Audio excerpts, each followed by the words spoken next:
ඔයා හිතලා තියෙනවද සමහර මිනිස්සුන්ට පිස්සු හැදෙන ක්‍රියේටිව් අයිඩියාස් එන්නේ කොහොමද කියලා? අද වීඩියෝ එකෙන් කතා කරන්නේ ඒ ගැන. මිනිස්සු දියුණු ජීවීන් කොට්ටාසයක් බවට පත් වෙලා තියෙන්නේ ඉබේටම නෙවෙයි. ඒ මිනිස්සුන්ගේ තියෙන ක්‍රියේටිවිටි එක නිසා. මානව පරිණාමයේ මුල් අවධියේ ඉඳලා ගින්දර, රෝදය, බල්බ් එක, ස්මාර්ට්ෆෝන් එක, ඉන්ටර්නෙට් කෘතිම බුද්ධිය දක්වා අපි මෙච්චර දියුණු වෙලා තියෙන්නේ කවදා හරි කවුරු හරි කෙනෙක් වෙනස් විදියට හිතපු නිසා. හැබැයි ප්‍රශ්නය තමයි ඔයා කොහොමද එහෙම වෙනස් විදියට හිතන්න පුළුවන් වෙන විදිහට ඔයාව ප්‍රැක්ටිස් කරගන්නේ කියන එක. ඔයා ආටිස්ට් කෙනෙක් වෙන්න පුළුවන්. ජොබ් එකක් කරන කෙනෙක්, එහෙම නැත්නම් ඔන්ටර්ප්‍රිනියර් කෙනෙක් වෙන්නත් පුළුවන්. මේ කොයි විදිහේ කෙනෙක් වුණත් ඔයාගේ කැරියර් ලයිෆ් එකේදී, ඔයාගේ පර්සනල් ලයිෆ් එකේදී ඔයා ඩිවලොප් කරගන්න ඕනේ ස්කිල් එකක් තමයි මේ ක්‍රියේටිවිටි කියලා කියන්නේ. ඔයාලව මේ කිඩ්ස් උපුන් YouTube channel එකට සාදරයෙන් පිළිගන්නවා.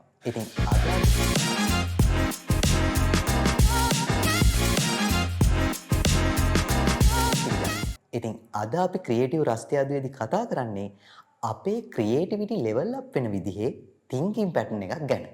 එහෙනම් දැන් අපි බලමු ඇයි අපි ක්‍රියේටිව් අයිඩියා එකක් නැතුව හිර වෙන්නේ කියලා. ඒකට හේතුව තමයි අපි හිතන්න පුරුදු වෙලා තියෙන පැටර්න් එක. අපි ගොඩක් වෙලාවට අලුත් අයිඩියා එකක් හිතනකොට හිතන්නේ ඒ ප්‍රශ්නේ ඇතුළේම ස්ට්‍රගල් කරලා ඒකට සොලියුෂන් එකක් හොයන්න හදන එකෙන්. ඉතින් මේ විදිහට හිතන තින්කින් පැටර්න් එකට අපි කියන්නේ vertical thinking කියලා. එහෙමත් නැත්නම් සිරස් චින්තනය. මේකෙදි වෙන්නේ අපි දේවල් දිහා බලන්නේ logical. එහෙමත් නැත්නම් step by step විදිහේ පැටර්න් එකකට. ඔයා නිකමට හිතන්නකෝ ඔයා අලුත් දෙයක් හිතන්න try කරනවා කියලා. එතනදී අපි ඒ ෆයිනල් සොලියුෂන් එක හොයාගන්න ඒ දේවල් ඇනලයිස් කරනවා. ඇනලයිස් කරලා ඒවා පොඩි පොඩි පාර්ට්ස් වලට බෙදා ගන්නවා. ඊට පස්සේ ඒ දේවල් අතර තියෙන ඉන්ටර් කනෙක්ෂන් එක තේරුම් ගන්නවා.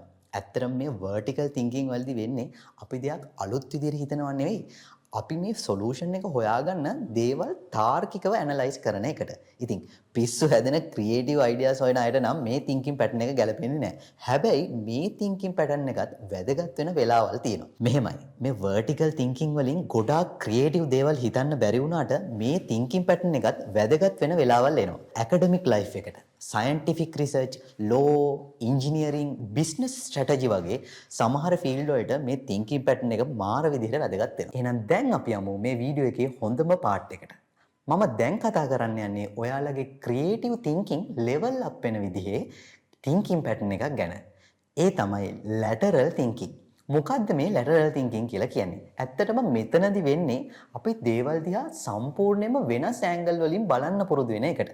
ඒ කියන්නේ අපි කලින් කතා කරා වගේ step by step process එකකින් ක්‍රියේටිව් සොලියුෂන් එකක් හොයනවා වෙනුවට දේවල් වෙනම ඇන්ගල් වලින් බලන්න පුරුදු වෙන එකට. ඇත්තටම මේක ටිකක් ඉන්ටරෙස්ටිං. ඒක වගේම හිතුවක්කාර process එකක්. මෙතනදී ගොඩක් වෙලාවට අපි ට්‍රැඩිෂනල් පර්ස්පෙක්ටිව් වලට චැලෙන්ජ් කරනවා. ඒ වෙනුවට අපි දේවල් දිහා වෙනස්ම ඇන්ගල් වලින් බලන්න පුරුදු වෙනවා. ඉතින් මේ lateral thinking හොයාගත්ත කෙනා තමයි එඩ්වර්ඩ් ඩී බෝනෝ කියලා කියන්නේ. එයා කියන දෙයක් තමයි මිනිස්සු ක්‍රියේටිව්. එහෙමත් නැත්නම් අලුත් දේවල් හොයාගන්නේ ගොඩනගන ලද දැනුමින්. එහෙමත් නැත්නම් කන්ස්ට්‍රක්ටිව් නොලෙජ් එකකින් නෙවෙයි දේවල් දිහා වෙනස් විදිහට බලන්න පුළුවන් වෙන විදිහේ හැකියාවෙන් කියලා. එහෙනම් අපි බලමු මේ lateral thinking කියලා කියන්නේ මොන විදිහේ පර්ස්පෙක්ටිව් එකක්ද කියලා. lateral thinking වලදී තියෙන එක පර්ස්පෙක්ටිව් එකක් තමයි escaping the pattern trap කියන්නේ. ඒ කියන්නේ pattern කියන උගුලෙන් ගැලවෙන්න. ගොඩක් වෙලාවට අපේ මොළය patterns වලට කැමතියි. මොකද ඒක ලේසියිනේ. හැබැයි ඔය patterns වලින් අපේ ඔළුව රාමුවක් ඇතුලේ හිර කරනවා. අන්න එතකොට අපිට දෙයක් වෙනස් විදිහට හිතන්න පුළුවන් හැකියාව නැති වෙනවා. හැබැයි lateral thinking වලදී අපි හිතන්නේ මෙන්න මේ වගේ විදිහට. දැන් ඔයා හිතලා බලන්නකෝ අපිට තියෙන ප්‍රශ්නයට අපි කොහොමද කවදාවත් හිතපො නැති විදිහේ සොලියුෂන් එකක් හිතලා බැලුවොත්. අන්න ඒ වගේ දෙයකින් තමයි අපි වැඩේ පටන් ගන්න. මෙතනදී අපිට මෝඩ් අයිඩියාස් සතුටින් බාර ගන්න වෙනවා. ඇත්තට මේක මෝඩ් අයිඩියාස් නෙවෙයි අපි නමුත් එහෙම අපි ඒ නම පාවිච්චි කරමුකෝ. මොකද ස්මාර්ට් අයිඩියාස් හිතන එකේම තියෙන ප්‍රශ්නේ තමයි අපිට වරදී කියලා තියෙන බය. හැබැයි මේ lateral thinkers-ලට එහෙම ස්මාර්ට් අයිඩියාස්, මෝඩ් අයිඩියාස් කියලා දෙයක් නැහැ. හැම අයිඩියා එකක්ම ඒගොල්ලන්ට සතුටින් බාර ගන්න වෙනවා. මේ lateral thinking වල තියෙන තව perspective එකක් තමයි think like a different person. ඒක හරියට නිකන් මේ අපි වෙන කෙනෙක්ගේ මොළයක් ණයට අරන් හිතනවා වගේ දෙයක්. ඔයා නිකමට හිතන්නකෝ ඔයාට මොන හරි දෙයක් ගැන නිකන් ක්‍රියේටිව් අලුත් දෙයක් හිතන්න ඕනේ කියලා. එතකොට ඔයා හිතලා බලනවා මේ ප්‍රශ්නය වයස අවුරුදු 5ක ළමයෙක් හිතන්නේ කොහොමද? එහෙමත් නැත්නම් සයන්ටිස්ට් කෙනෙක්, පිටසක්වල ජීවියෙක්, ස්ටෑන්ඩ් අප් කොමීඩියන් කෙනෙක් එහෙම නැත්නම් බාබර් කෙනෙක් මේ ගැන හිතන්නේ කොහොමද කියලා. ඇත්තටම ටිකක් පිස්සු වගේ නේද? හැබැයි මේකේ වෙන්නේ මෙහෙම දෙයක්. ඒ කියන්නේ දැන් අපි මෙතනදී කරන්නේ වෙන කෙනෙක් හිතන විදිහ ඉමැජින් කරන එක නෙවෙයි. අපි කරන්නේ අපේ ඔළුවේ තියෙන view point එක වෙනස් කරගන්න තව කෙනෙක් හිතන්නේ කොහොමද කියන view point එකකින් මේක guess කරලා බලන එක. අන්න එතකොට ගොඩක් වෙලාවට ඔයාට හිතා ගන්න බැරි විදිහේ අයිඩියා එකක් එන සම්භාවිතාවය වැඩි. lateral thinking වලදී හිතන තවත් perspective එකක් තමයි අපි ගොඩක් වෙලාවට හිතනවා වගේ solution එකක් හිතන්නේ නැතුව තියෙන දේ තවත් අවුල් කරගන්නේ කොහොමද කියලා. ඒ කියන්නේ ඔයා හිතන්නකෝ ඔයාට ප්‍රශ්නයක් විසඳ ගන්න ඕනේ එහෙමත් නැත්නම් අලුත් ක්‍රියේටිව් අයිඩියා එකක් හිතන්න ඕනේ කියලා. අපි එතනදී ඒ ප්‍රශ්නය තවත් අප්සයිඩ් ඩවුන් කරලා අවුල් කරගන්න try කරනවා. ඒ වගේම සමහර වෙලාවට අපි ඒක රීමික්ස් කරලා බලනවා. ඒ කියන්නේ සොලියුෂන් එකක් හොයන්න නැතුව වෙන විදිය පර්ස්පෙක්ටිව් try කරලා බලනවා. එතකොට ඔයාට හිතා ගන්න බැරි විදිහේ සොලියුෂන් එකක් හම්බෙන්න පුළුවන්. අපි දැන් මේ lateral thinking හරියටම තේරුම් ගන්න vertical thinking සහ lateral thinking ගැන comparison එකක් කරලා බලමු. ඔයා පොඩ්ඩක් හිතලා බලන්නකෝ මෙහෙම example එකක්. ඔයා හිතන්න කොහේ හරි බිස්නස් එකක් තියෙන බිල්ඩින් එකක, ඒ කියන්නේ කම්පැනි එකක බිල්ඩින් එකක ලිෆ්ට් එක වැඩ කරන්නේ මාර හිමින්. ඉතින් මිනිස්සුන්ට උදේ වැඩට එන අයට, හවස වැඩට ඇරිලා ගෙදර යන අයට මේ ලිෆ්ට් එක පාවිච්චි කරනකොට පුදුම වෙලාවක් යනවා. ඉතින් මේකට දිගටම වර්ක් කරන අයගෙන් කම්ප්ලේන්ට්ස් එන්න පටන් ගෙන කියලා හිතන්නකෝ. හැබැයි දැන් මේ ලිෆ්ට් එක හරියට හදාගන්න මේ කම්පැනි එකට ලොකු කොස්ට් එකක් දරන්නත් වෙනවා. ඉතින් මේක මැනේජ්මන්ට් එකට මාර ප්‍රශ්නයක්. හැබැයි ඔයා හිතලා බලන්න මෙන්න මේ ප්‍රශ්නෙට ක්‍රියේටිව් සොලියුෂන් එකක් දෙන්න කියලා කාට හරි බාර දුන්නොත් ඒ කෙනා vertical thinker කෙනෙක් නම් කොහොමද හිතන්නේ, lateral thinker කෙනෙක් නම් කොහොමද හිතන්නේ කියලා අපි පොඩ්ඩක් example එකක් එක කතා කරලා බලමු. ඔයා හිතන්නකෝ මෙයා vertical thinker කෙනෙක් කියලා. මෙයා මේකට කරන්නේ අපි හැමෝගෙම ඔළුවට එන දේ. ඒ තමයි පුළුවන් තරම් ඉක්මනට කොස්ට් එක කොහොම ගියත් කමන්නේ ඒක රිපෙයාර් කරන්න ටීම් එකක් ගෙනල්ලා ටික කාලයකට ලිෆ්ට් එක ක්ලෝස් කරලා තියලා ඒ රිපෙයාර් කරලා ඒක ස්පීඩ් අප් කරලා හදන එක. හැබැයි දැන් අපි ඉස්සෙල්ලා කතා වුණානේ මේ කම්පැනි එකකට මේකට කොස්ට් එක දරන්නත් අමාරු කියලා. හැබැයි ඔතන lateral thinker කෙනෙක් හිටියා නම් ওই ප්‍රශ්නෙට කොහොම සොලියුෂන් එකක් දෙයිද? එයා මෙහෙම දෙයක් කරයි. එයා කරන්නේ ඔය ලිෆ්ට් එක ඇතුලේ මිරර්ස් හයි කරන එක. ගොඩක් වෙලාවට ඔයා දන්නවනේ ඔෆිස් යන්නේ අය තමන්ගේ අවුට්ෆිට් එක ගැන ෆැෂන්ස් ගැන ගොඩක් හිතනවා කියලා. ඉතින් ඔයා හිතන්න එකපාරටම මේ එලවේටර් එකට ඒගොල්ලෝ එනකොට උදේ මිරර්ස් හතර වටේම හයි කරලා තිබ්බා කියලා. ඒගොල්ලෝ මොකද කරන්නේ? ඒගොල්ලන්ගේ හැඩ බලන්න පටන් ගන්නවා. ෆොටෝස් ගන්න try කරනවා, මේකප් දානවා. හැබැයි ওই දේවල් එක වෙන්නේ මොකද්ද? එතකොට එයාලට මේ එලවේටර් එක හරියට වැඩ කරන්නේ නැහැ කියන එක, ඒක ස්ලෝ කියන එක නිකන් ඔළුවෙන් අමතක වෙලා යනවා. සමහර විට ඒගොල්ලෝ කම්ප්ලේන් කරන එකත් නවතියි. ඉතින් නිකන් හිතලා බලන්නකෝ මේ එක්සැම්පල් එකේදී මේ එකම ප්‍රශ්නෙට lateral thinking වලදී solution එකක් හම්බෙනකොට ඒක කොච්චර වෙනස්ද කියලා. හරි. අපි තව example එකක් අරන් බලමුකෝ. ඔයා හිතන්න කොහේ හරි ලංකාවේ තියෙන coffee shop එකකට මේ ඒගොල්ලන්ගේ මේ sales වැඩි කරගන්න ඕන වුණා. එතකොට සාමාන්‍යයෙන් ඒකේ ඕන vertical thinker කෙනෙක් නම් මොන වගේ විදිහට හිතයිද? අපි හැමෝම දන්න දේ එයා කරයි. ඒ තමයි social media ඇතුලේ promotions, ඊට පස්සේ influencer campaign හරි එහෙම නැත්නම් සමහර වෙලාවට එයා ඒකේ තියෙන මේ menus වල තියෙන price එක අඩු කරයි. හැබැයි ඔයා හිතන්න මේකේ ඕන vertical thinker කෙනෙක් නෙවෙයි lateral thinker කෙනෙක් කියලා.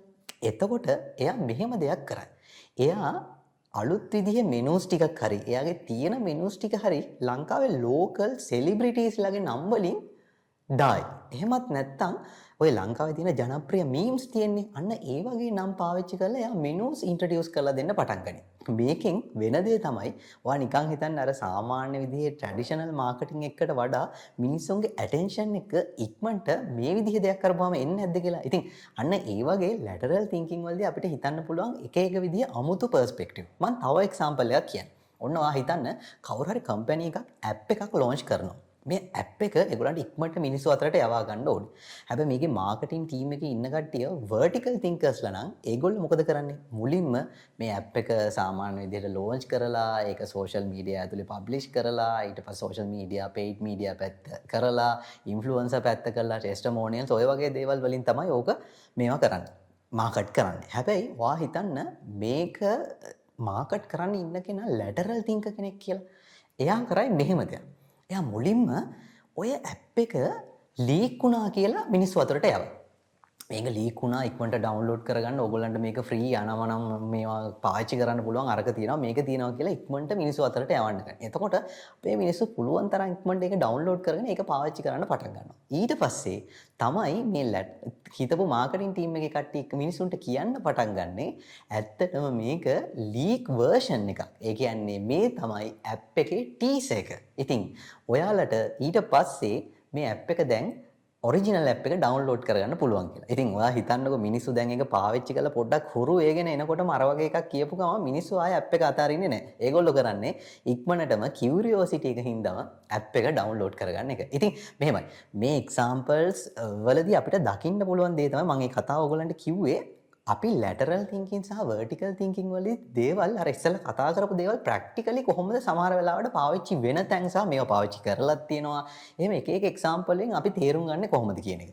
ඒ කියන්නේ අපි සමහර වෙලාවට දෙයක් දිහා ස්ටෙප් බයි ස්ටෙප් ප්‍රොසෙස් එකකට යනවා වෙනුවට දේවල් අප්සයිඩ් ඩවුන් කරලා. එහෙමත් නැත්නම් හිතා ගන්න බැරි පර්ස්පෙක්ටිව් එකකින් හිතුවට පස්සේ අපිට එකම ප්‍රශ්නෙට එකම අයිඩියා එකට හිතා ගන්න බැරි විදිහේ හොඳ සොලියුෂන් එකක් මේ ලැටරල් තින්කින් වලින් හොයාගන්න පුළුවන්. එහෙනම් දැන් අපි බලමු ලැටරල් තින්කින් ඩිවෙලොප් කරගන්නේ කොහොමද කියලා. ඉතින් ඒකට පොඩි ටෙක්නික් ටිකක් මම ඔයාලට කියන්නම්. පළවෙනි දේ තමයි questioning the obvious. හැම වෙලේම හැමදේම ප්‍රශ්න කරන්න පුරුදු වෙන්න. මේක ඉතින් ගොඩක් අයට වාතයක් වෙන දෙයක් තමයි. හැබැයි ගොඩක් ලැටරල් තින්කර්ස්ලා හැම වෙලේම අහන ප්‍රශ්න දෙකක් තියෙනවා.